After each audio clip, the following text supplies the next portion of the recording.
Hey guys, in this video I'm going to be showing you how to make miniature base keyring plushies. These are just the little base dolls like I did for a normal ordinary size plushie. I'm just going to be showing you how to get to this stage, and hopefully this video will help you if you want to make your own little anime keychains. I hope you enjoy the video and feel free to ask me any questions if you need to.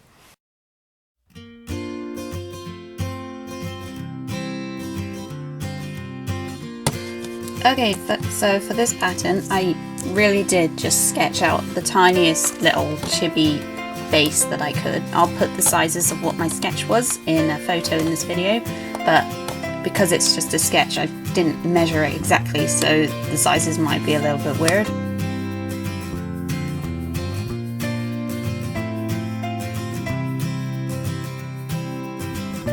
So similarly to like a bigger plushie, you just pin the little templates on the fabric and cut out 2 for each piece, and then you'll sew them together.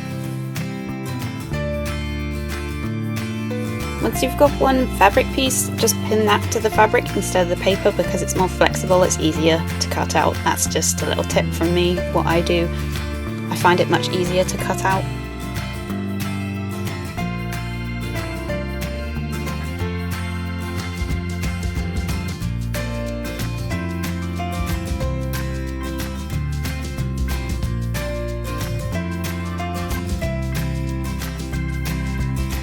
Okay, so once you've cut out the pieces, what you need to do is get the rougher side, place the 2 soft sides together so the rougher side is on top, and then you just pin these pieces together.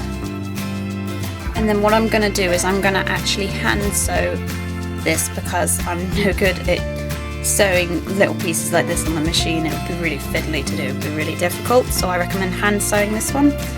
And just go around the outsides, leave the neck open and leave a little bit for the head so that you can turn them inside out.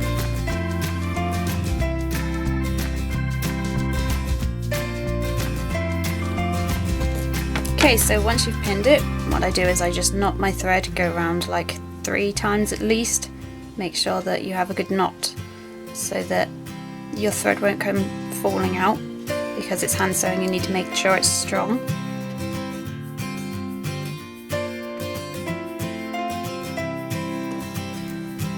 Okay, so we're just gonna go into the edge here.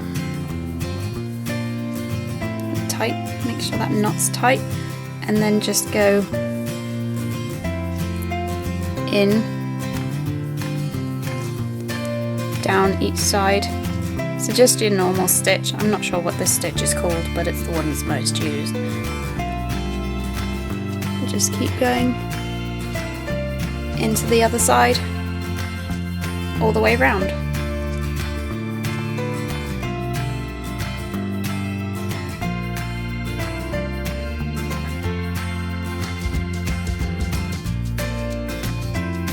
Okay, so once you've sewn all around the outside, you just need to do like the same stitch at the end, but just go over it like a few times just to make sure that that stitch is tight.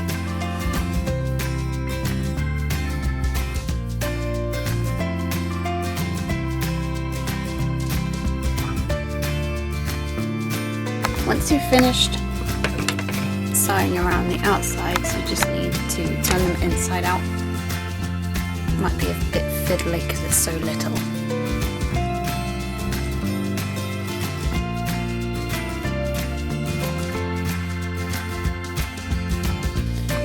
And now all you need to do is just stuff it, and then we'll like sew up the head and sew the head onto the body.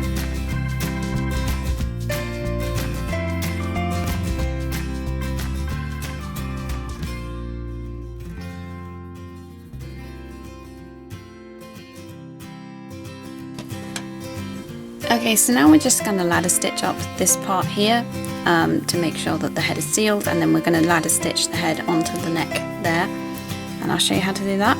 Just tie your thread like you did when you were sewing the body together.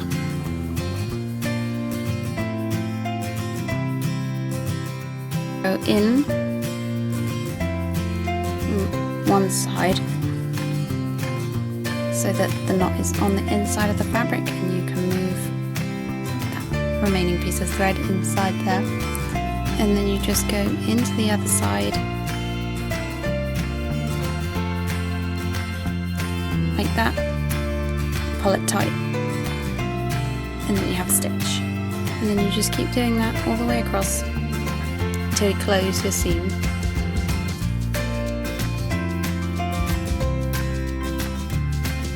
So once you've reached the end, what I do is I go in like this to the fabric, and then I put my needle through the loop, the thread coming through, and then I do it again and go in from the same, from a different side.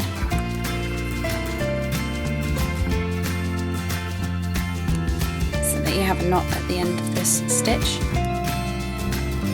And then I go through the fabric to a different place, so that if it does come unstitched, it's quite far away, so hopefully it wouldn't come undone. You just plump it up.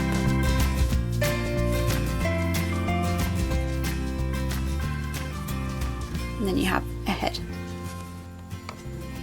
So now we just pin the head onto the body and do the same stitch around the neck, and you want to go around like at least 3 times, because otherwise your head will fall off and we don't want that.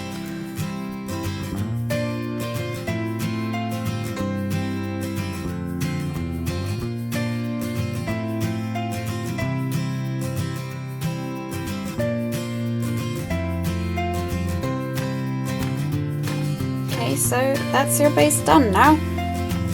Don't worry if the stitching's a little messy, or if it's a little bit skewy, if it's a little bit wonky, because when you put the clothes on and add the details, it's barely noticeable. What you might need to get is, I bought some of these chains from eBay. I bought like 100 of them, and it wasn't like expensive at all, so I'll put a link to where I got these from. But I tend to sew these on to the top of the head once I've done the hair, so I'll do a video on making clothes, making hair, making the face for this one, and I will show you how to put that on in that video.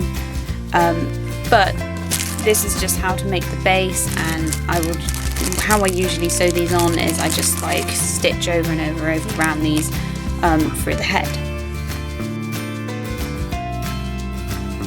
I probably recommend this for beginners, because sometimes the head needs like very strong stitching or the head will fall off, so this way the head won't fall off, so this might be easier. It's the same method as what I did for the last one, just 2 pieces and sew together. I tend to stuff from the head, so you can put the hair over the top of the hole where you stuffed.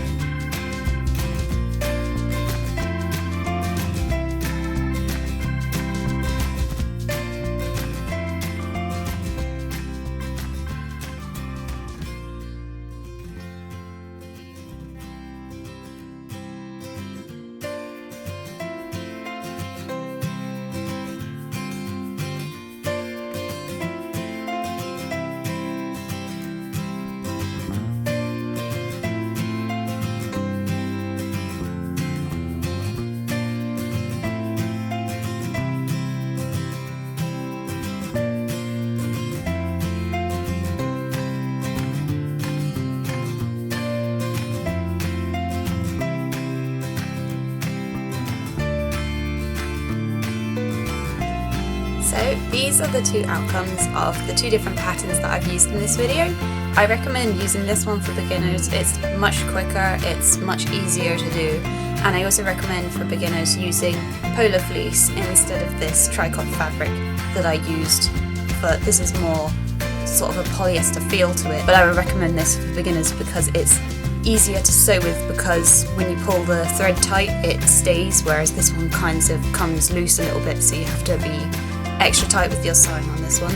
So I recommend this one for beginners, but you can always try out this one if you wish, and I shall put another video on my channel of turning these little chibi things into key rings, and I will show you how to add like little details and stuff.